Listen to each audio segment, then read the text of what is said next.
Warning. This specific episode is basically reviewing on the latest Phineas and Ferb episode, Mission Marvel. So chances are there's going to be lots of spoilers. So I suggest watching the video now. Well, watching the Phineas and Ferb episode now before watching this review.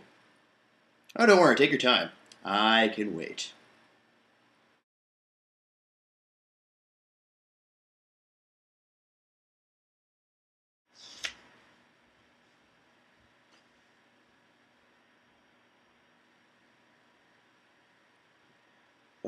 Why, thanks for the warning, Goliath, but we never installed such a deadly device in the ceiling. Of course you didn't. Oh, I did.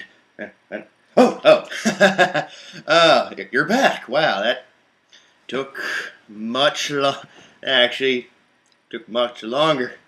Yeah, what's wrong with me? Anyway, Phineas and Ferb Mission Marvel.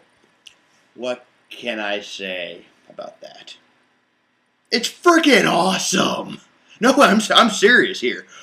Since I work as a freelance animator and one hell of a comic book fan. And this is not even a tenth of what I have here at home. No, anyway, being both a comic book fan and a freelancing animator, I'm very pleased with this. Like this is still a TV show. This is like decent. This is and it's also Disney, so it's just decently well animated. And being a comic book fan, I actually got started with Marvel growing up as a kid. It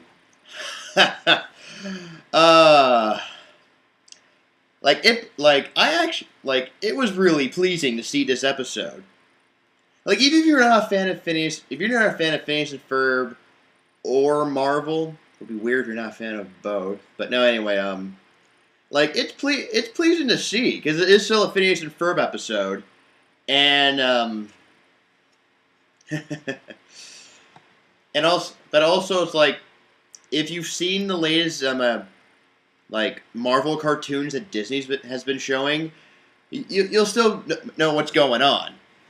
Like they have all the voice actors, like Jake Bell is Spider-Man, and so on and so forth. Like so on and so forth. And this is all set in the Phineas and Ferb universe. Design-wise, I don't have a problem with it. I like how they try to keep it to a Phineas and Ferb way, but still, you can still tell who the Red Skull is, who MODOK is, who all the Marvel characters are. Even Nick Fury, and he's not around that much. But anyway, I like the design. I love the animation. Chances are anyone who's into cartoons, and or who's really into comics, this is actually quite pleasing to see. Okay, story-wise, and this is where the spoilers come in. So if you've seen the episode, then you'll know what I'm talking about. But this is fair warning. This is the case oh, thanks for spoiling it for me, Ian. God. No. Anyway, story-wise, is basically kind of starts off like a typical Phineas and Ferb episode, except they're in space, and basically they're surfing on asteroids. Surfs up next to Deep Space Nine, dudes. No, anyway, and right after the bat, they make they're saying if you're not a Marvel fan, some of the jokes that they make go right by you. I mean, seriously, boom. First Marvel joke, they make the first Fantastic Four joke, and they're not even in it. And I'm like, yes! Anyway, as they're surfing, they have a little mini satellite shaped like Phineas and Ferb's, mostly Phineas's head. And no one's concerned that they're making devices that look like them. Oh. Anyway, while that's happening, Perry the Platypus stops Doofenshmirtz's latest machine, Power Drainator, and basically, as typical Doofenshmirtz shenanigans, the Nator fires one off. And as that happens, it's like bounces off Phineas and Ferb satellite, heads to New York, and I still love the fact they still added Stan Lee, even though it, like episode would have been done well, even if he wasn't in it. He's the hot dog vendor. It's like, yeah, that's my old sport. Stan Lee, hot dog seller of Excelsior hot dogs. Don't know if they're quite tasty though. Anyway, and basically he shows New York in typical epic superhero showdown fashion. And during battle, heroes lose their powers. They get struck by a beam and Ferber's like, oh, get him! Sticks to wall and doesn't quite work. Crap. And the news finds out, and basically Doofenshmirtz goes checks the news because a horse in a bookcase that didn't quite work out is going like, hey, I drowned! Hey, it was me! I did that! I'm gonna post it on evil Facebook!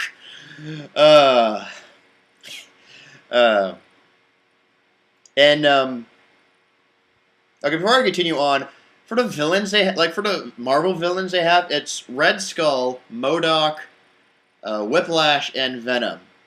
If you haven't seen Avengers Assemble, basically Red Skull and MODOK are trying to form their own team of super evil called the Cabal. And we haven't seen Whiplash, so that could happen in a later future. But my question, what's Venom doing there? Weird. But I love the voice acting is great for we get a different voice actor for Venom, but it's still I enjoy it because it has that Venom raspiness you would assume he would have whenever you read a Venom comic. No, and as the villains were talking what the heck's going on, MODOK actually goes with my superiority of my body merged with technology, I can interface with the internet to find the info. And Whiplash goes, yeah, my phone, actually, yeah, my phone does that too, and I get free Wi-Fi here. It's actually quite funny how basically an iPhone can easily replace MODOK. Well, not his power, just basically if you want to surf on the internet. Well. Parts I'm gonna start with this. Parts I didn't like about the entire episode. There's very few I didn't like. Well, maybe that Phineas was a total dick to Candace. Every time she made a mistake, if you've seen the Phineas and Ferb movie Across the Second Dimension, you see he gets really upset when he finds out Perry's secret. Here it's just he gets really upset with Candace, even though they set back to one. It's most of the time these are actual honest mistakes where anyone could easily anyone can easily make. But he just goes what the hell, Candace? What the hell? No, but that's. I just thought Phineas was a dick throughout most of the episode, but there were a lot of parts I did like as well. Oh man, there was a lot of things I liked about the episode. You're about to hear me ramble about everything. Yay! I hope I don't waste 40 minutes because that's exactly how long the episode is without commercials. Oh well. Anyway, the villains find out. It was Doofenshmirtz, and when MODOK talks about Doofenshmirtz, he's really pissed. It's like so you must be Doofenshmirtz. It was how Seinfeld says Newman. He really doesn't like Doofenshmirtz, and they're part of a segment in this song where basically they're doing this evil musical number called My Evil Entourage, which I find that hilarious. Doofenshmirtz was hanging out with the Marvel villains, and basically they're all did my evil entourage, and also while that's happening, the heroes do visit Phineas and Ferb, and trying to figure out how to get their powers back. And my favorite part of during that scene is that you find out Candace is a fangirl for comics. That's actually quite exciting to explain why, because in earlier episodes, they say she's a Ducky Momo fan. And when you hear hearing one of your favorite franchises doing a crossover with another franchise, like, I love what she does. She actually literally looks up, like, everything about Marvel Comics, and she instantly becomes a fan. Even weirder, she leaves the room, comes back asking Thor and Hulk to sign her fan fiction of them learning ice skating. It's gotta sound like an example of what not to do for fan fiction, but oh well, it's funny fan fiction. Also, while the good guys, while Phineas and Ferb and the Marvel heroes are trying to figure out Doofenshmirtz and the bad guys are doing an evil entourage, you see Perry the Platypus getting his mission from Major Monogram and guest star Nick Fury. And oddly enough, it goes to show as a fact, almost everyone wants to be Nick Fury. It's yes, how do you piss off Nick Fury trying to rip off his look? Mostly going like you see Monogram with an eye patch. It's like, what are you doing? Yeah, I have a medical mission. This is my seeing eye patch. And in the next scene, like, switch back, like, what the hell? He thinks 2 eye patches are cool. Well, they are. And like later on in the scene, he mentions like he has a black beard going on. And it's like seriously, hey, you're not the only one who can rock an awesome face mullet. The only person in real life I know who can rock an awesome face mullet is a friend I know named Spencer. His beard is huge. But that's the side point we're talking about Phineas and Ferb.